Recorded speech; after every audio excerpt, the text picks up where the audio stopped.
Bismillah ar-Rahman ar-Rahim, alhamdulillah, wa salatu wa salam ala rasulillah sallallahu alayhi wa sallam. This is the last part of refutation of Sam Shamoun's article, and I just picked certain parts. People can go and look at his article and read it, and then look at the refutations, and then, when I look at it, there's two possibilities here.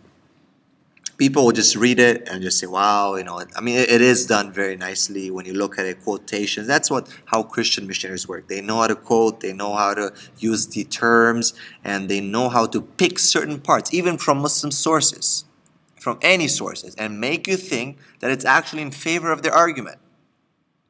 Be it, reliable, unreliable, authentic, not authentic, they will be able to do that. Now, another thing happens that people will just say, hey, wow, they get confused, they'll believe and so on and so forth.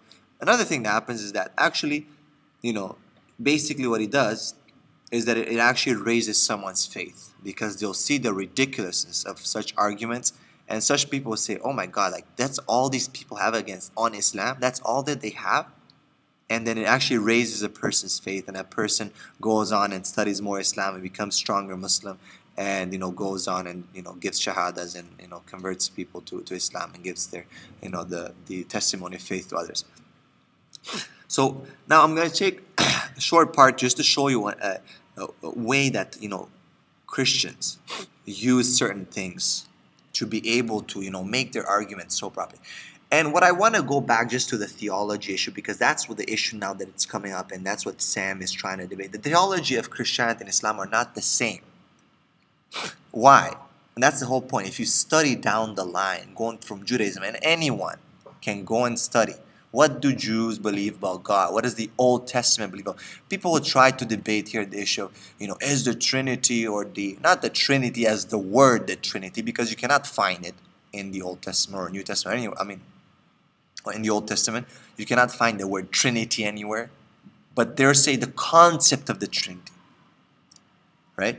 Is it in the Old Testament? Now the Christians will bring a lot of things up, and these are easily debated, easily refuted and debated. So anyone with a mind will go on and study these things, and we will, Sam brings up, of course, these are brought up over and over, like Psalms 101. And these are things that people will always bring up. Now, I do want to apologize for. Sorry, I meant Psalms 110. I do want to apologize for that. So people bring the Lord said to my Lord, and I do please just go in and just do a research. There's a lot of debate on it, but anyone will realize just very simply what an ambiguous statement. And that's what it is. It's always about ambiguity for Christianity, right? Oh, this can mean this and that, and and you're basing your salvation on ambiguity. If you go and actually search Psalms 110 and you research what the issue is, you'll find that no way in heaven can you prove that that's Jesus that's being talked about, that's a divinity that's being talked about, and you will see why. I can make a video about that. That's not the point right now. But basically, we'll go right now just to show what kind of scholarship these Christians go through, and how they take, and just an example of how they take things that they do not understand what the Muslim's actually trying to say. Or it might be that it's an opinion of a Muslim, of a scholar that we respect and everything, but they will take whatever fits their argument. They'll take it, whether they see whether it's true or not. They will not bother to check the Quran or make sure, but they'll just take it, right? And we will talk about the issue of Ar-Rabb, because Sam is building an argument here, basically kind of twisting the argument of the Muslim. They're saying, hey, if you guys are saying about the the usage of Allah, oh look at the usage of Rabb. Jesus is called Rabb. So if basically, hey, Jesus is, according to your mentality and your dawagandist ideas, Jesus is called Rabb. And look, I'm twisting this against you. So now you have to admit that Jesus is Lord then, right? Because look, in the Arabic Bible that you guys quote to prove that Allah is God, supposedly, which we don't, look, with the same mentality, I can show you that Jesus is Lord. So basically, he talks about, Psalms 110, which easily can be, refuted. Who is the Lord, and what kind of Lord is it, right?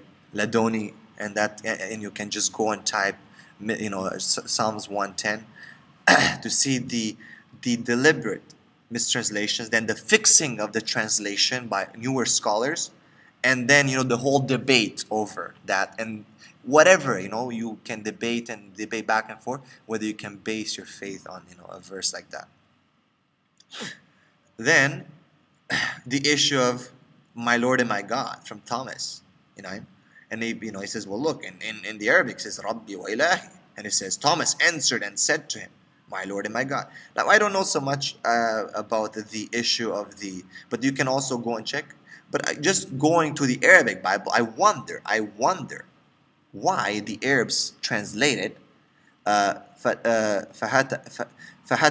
Why? He exclaimed. It's not he answered and said to him, but he exclaimed, Thomas exclaimed, Rabbi wa ilahi. Okay?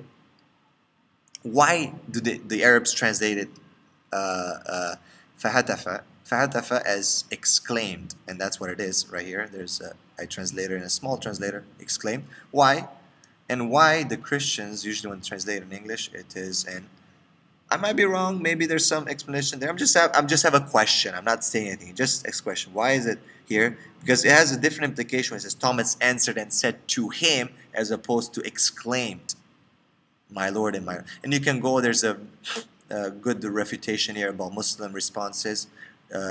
Brother here who responded about the usage of theos, and where is it exclusively, because in Greek my God and my Lord, Kyrios, and theos is used for other, not just for the supreme being, the God or the divine, but other than God, and he shows here and gives examples of where it is used. So it's not exclusively used to Jesus. And this is just a question. I'm not stating anything. I'm not a scholar of the Bible. People can just go and check, okay? But these are usually arguments that the missionaries will bring for. As the Quran says, they just follow like flimsy things. They don't they don't have a certain knowledge.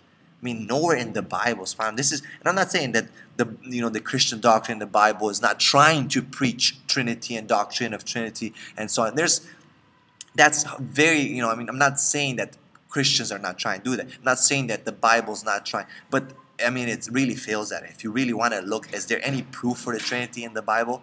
Any proof for the divinity of Jesus in the Bible? And this is by divine, justice from God, that you will not find any, man. It's all ambiguous. It's all like, can mean this and that. It's, always subject to debate. The Jews have rejected, in the Bible, the New Testament based on that. Go and see what they believe about God. Who is the God of the Old Testament, and so on and so forth. Do I say that the God of the Old Testament is the same of Allah of the Muslims? Again, no. Why? Because if you look in the Asma wa Sifat and these attributes that are depicted in the Old Testament, you would be like, oh my God, this is God in many cases. So again, and we have to. But about His unity, about His Tawheed, about His oneness, that's something different. But again, it's not on the same level as what the Muslims believe. So I just want to make that disclaimer. Now, basically. And again, time's running off, so I have to make another video. But this will, inshallah, this will be the last one. So please follow it, and we will finish this up.